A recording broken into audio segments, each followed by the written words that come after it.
Welcome, dear listeners. Today, I invite you to dive into a tale of mystery and awe, one that begins with a routine rescue at sea, but soon reveals a chilling secret lurking beneath the waves. Picture this: an enormous shadow, a fleeting glimpse of the unknown, and a crew thrust into an extraordinary encounter they could never have prepared for. Stay with me as we unravel a story that blurs the line between the natural and the unimaginable. During a routine rescue operation following a boat accident off the coast, the team noticed an enormous shadow lurking beneath the waves near the wreckage. Initially, they assumed it was a common marine animal attracted by the commotion. However, as they maneuvered closer to secure the area and provide aid to the survivors, the silhouette became clearer, revealing its massive size and unfamiliar shape. Before we start, smash the like button and make sure to subscribe if you haven't, and hit that notification bell so that you won't miss any new stories. The moment the creature emerged from the depths, the rescuers' initial alarm turned to sheer disbelief, their faces going pale at the sight. "Holy, I can't believe this," Captain Jim muttered in disbelief. He stood with his radio in hand, his eyes fixed on the water, frozen in place while the creature slowly floated past them. "Are we going to catch it?" one of the men asked, a little unsure, but that creature was way too big for their nets. "We're going to need another rescue team," Captain Jim said through the radio. The operator on the other end of the line confusedly asked him why, but Jim had no idea how to explain it.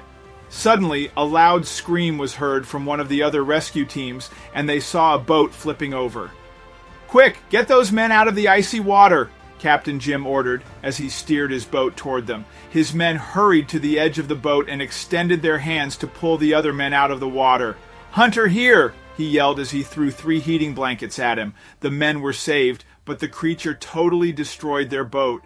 All of the rescue workers got the hell out of there after saving the people from the boat accident, hoping no more people would get hurt. As they sailed away, no one took their eyes off the creature, who dove down into the depths again. Back at shore, everyone spoke of the unbelievable thing they had seen.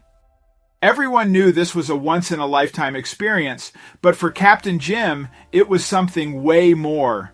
Unbeknownst to the others, he had seen the creature before as a little boy when it attacked the boat he was on with his parents.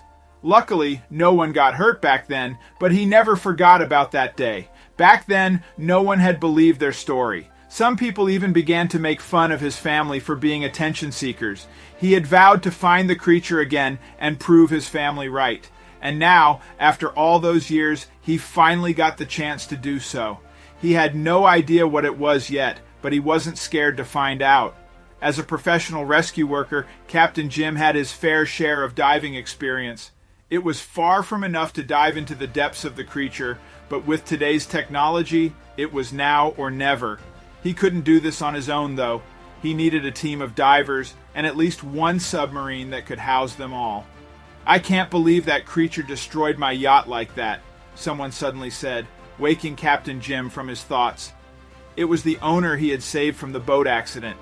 Captain Jim shook the man's hand, and before he knew it, the man had invited him to his house for a drink. "It's the least I can do for the man that saved my life," he said. The man in question was actually the owner of a big diving company and happened to be very interested in finding the creature that had destroyed his yacht. After one drink, Jim's plan started to take form. All he had to do now was find himself a team of men who weren't scared of the ocean's depths.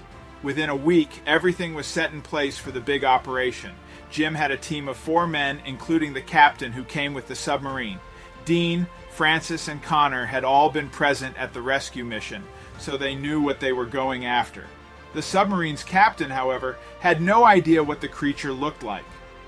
As the submarine sank into the water, the men tried to explain what they had seen that fateful day. But as Jim had expected, the captain didn't believe a single word they said. "Just wait and see," Francis chuckled as he shook his head. "There's no way around that monster," he added sadly. None of these men knew what they were getting themselves into. The ocean's depths were dark and claustrophobic. Only the submarine's light cut through the darkness as they sailed to the exact spot where they had last seen the creature go under. During the first few days, spirits were high, but as days passed without a sign of the creature, the cramped space got to everyone. Patience was running thin, especially for the captain, who now openly questioned the mission's viability. We should head back. Jim wasn't about to give up, not when he was this close. For him, this hunt was more than just about proving a point. It was for his family, for the years of mockery they endured. He rallied the crew, reminding them of the importance of their mission. "We're here to make history," he said, his determination infectious. The crew felt it, a renewed sense of purpose lighting their faces. The calm of their mission was shattered by the sudden blare of an alarm. Panic swept through the submarine as the crew scrambled to check the systems. It took them a moment, but they found the culprit. The oxygen levels were dropping dangerously low. The captain took control, his voice cutting through the chaos. "We need to surface now," he declared. Jim backed him up, knowing well that their lives took precedence. "Do it." The moment they opened the hatch, a wave of sunlight hit them for the first time in weeks. They felt the warm embrace of the sun, filling them with a mix of relief and joy. An hour later, they were ready. The submarine, now filled with fresh air and renewed spirits, began its descent back into the depths. As they dove deeper, the captain started making odd noises, his brow furrowed in confusion. He glanced at the screens, then back at the crew, biting his lip. The rest of the crew noticed his hesitation, but decided to give him space, trusting his judgment. The unknown was a formidable foe, and not knowing what the captain saw on the sonar made Jim's skin crawl. The need for transparency was never more apparent. "What's that?" Connor suddenly exclaimed, pointing to the sonar. A large blip, unlike anything they had seen before, was making its way towards them. The crew gathered around, eyes wide with anticipation. This could be it, the moment they had all been waiting for. The captain's calm amidst the crew's curiosity finally broke. He admitted he'd been hesitant to share his suspicions without certainty. "What we're looking at," he announced as the object came into full view, "is an old military submarine wreckage." Jim and Francis didn't waste a moment. Suited up, they plunged into the dark waters, the beam from their lights slicing through the murky depths. Their goal was clear: explore the wreckage, uncover what secrets it might hold. Through their microphones, Jim and Francis narrated their descent. "The hull's ripped open here," Jim's voice crackled through, like something massive tore through it.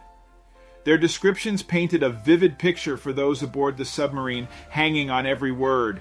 Despite their eagerness to explore inside, the damage was too extensive. "It's impossible to get in," Francis reported, his disappointment evident. Algae and coral clung to its sides, a testament to its long tenure on the ocean floor. "Looks like it's been here forever." Suddenly the captain's voice, laced with urgency, broke through the calm. "You need to return now," he commanded. Jim hesitated, glancing around in search of Francis. What could have made the captain sound so alarmed? Jim's heart raced as he looked for Francis, but there was no sign of him. The captain's voice came through again, more insistent this time, but Jim couldn't shake the feeling that something was wrong. Where had Francis gone? As Jim began swimming toward the submarine, a movement caught his eye. Turning, he saw Francis not far off, seemingly frozen in place, and then he saw why. A massive shark circled him, its size dwarfing Francis. Jim knew he had to act fast to save his teammate from the looming threat, but before he could act, the shark, as if sensing a greater threat, quickly disappeared into the dark waters, leaving Jim and Francis in stunned silence. With the shark gone, Jim reached out to Francis, who remained paralyzed with fear. Jim's focus was on calming Francis, but the look of utter terror in his eyes was directed past Jim towards something unseen. Slowly, Jim rotated to face whatever had caught Francis's gaze. There, looming close to the submarine, was the colossal figure of the creature they had been searching for. Through their microphones, Jim and Francis exchanged hurried whispers. "What do we do now?" Francis's voice trembled slightly. With their oxygen levels dwindling, they faced a dire choice: stay and potentially capture proof of the creature's existence, or heed the captain's warnings and make their way back to the submarine. After a tense discussion, reality set in. They couldn't risk their lives on dwindling oxygen and the unpredictable behavior of the creature. "We have to go back," Jim said finally, his voice steady but filled with disappointment. Francis nodded in agreement, casting one last glance at the magnificent beast before they both turned to swim towards the submarine. As they shed their diving suits, the sight that greeted them was surreal. 2 military officers were in the process of handcuffing Connor and Dean. Before they could even process the scene fully, 2 more officers appeared behind Jim and Francis, handcuffing them without a word. Jim's attempts to explain the situation, to tell them about the massive creature they had just encountered, were met with indifference. The indifference of the military officers was astounding. Outside, the massive creature circled both submarines, now attached to each other, an impossible sight to ignore. Yet the officers showed no interest in it, focusing solely on securing every member of the crew. It was as if the existence of the creature, so significant to Jim and his team, was of no consequence to their mysterious captors. Despite their situation, Jim couldn't help but glance through the submarine's porthole, catching sight of the creature one last time as it glided through the water. The military's lack of reaction to it hinted at a larger, more complex scenario than they could understand. The military officers led Jim and his crew through the tight corridors of the military submarine. They were pushed into a small, dimly lit cell, the door locking behind them with a definitive clang. Amidst their confusion, a sudden shout pierced the silence. "We got it!" echoed through the submarine, followed by the sound of hurried movement. Jim's thoughts immediately raced back to the creature. The military's previous indifference vanished in an instant, replaced by a flurry of activity. The submarine shuddered violently, the walls groaning under some unseen pressure. Fear gripped Jim and his crew as they exchanged anxious glances, wondering if the creature had found them, intent on revenge. After what felt like an eternity in the dark, Jim and his crew were finally led out of their cell and off the military submarine. Blinking against the sunlight, the crew found themselves on a vast platform in the middle of the sea, surrounded by military personnel. They were ushered into a small, sterile room on the platform where a man in a military uniform awaited. Without a preamble, he presented them with a stack of documents. "You need to sign these NDAs before we can proceed," he stated firmly. The implication was clear. Their return to normalcy hinged on their compliance. Reluctantly, each man signed the NDA, the weight of their signatures sealing their fate to silence. Once the documents were collected, the military officer finally spoke, revealing the truth that tethered them to this clandestine meeting. "The creature you encountered is part of a top-secret genetic engineering project that escaped from an underwater facility." The revelation was as shocking as it was unbelievable, yet it explained the military's intense interest in their mission. The crew sat in stunned silence, processing the officer's words. The creature that had both terrified and fascinated them was man-made, its existence no natural mystery, but a product of human ambition gone awry. The memory of their ordeal lingered as a silent acknowledgement of the journey they had shared and the incredible truth only they knew but could never speak of. For Jim, the journey was bittersweet. The knowledge of the creature's existence, coupled with the inability to share it with the world, weighed heavily on him. They never reconvened, each choosing solitude over the painful reminders of what they had experienced together. The adventure's conclusion propelled Jim into a new direction. Resigning from his role as a captain, he pursued a career as a professional diver. The creature, a testament to human curiosity and its consequences, vanished as suddenly as it had appeared.